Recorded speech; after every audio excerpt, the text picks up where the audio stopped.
how to fix battery charge displaying incorrectly on the Nintendo Switch 2. So I'm going to show you a few different things. For the first one, you want to go into system settings here. So click on system settings. Afterwards, we want to scroll all the way down until you see sleep mode.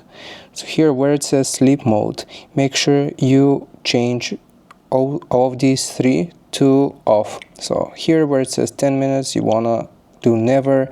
Again, you will do never for this one, and auto sleep mode, you want to uncheck this one. Alright, so once you have done this, you can go back, and again we will go into the system settings here.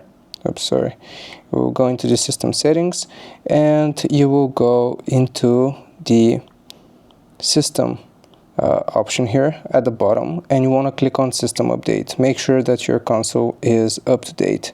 Once you have done this as well, the last thing that I can suggest doing to fix this battery issue is connecting the AC adapter directly into the plug here that we have for the Nintendo Switch 2. This is going to directly charge your console, and instead of using the dock, you can directly charge it, and this should hopefully fix the battery display. Hope this helps. Leave a like and sub. I'll see you next time.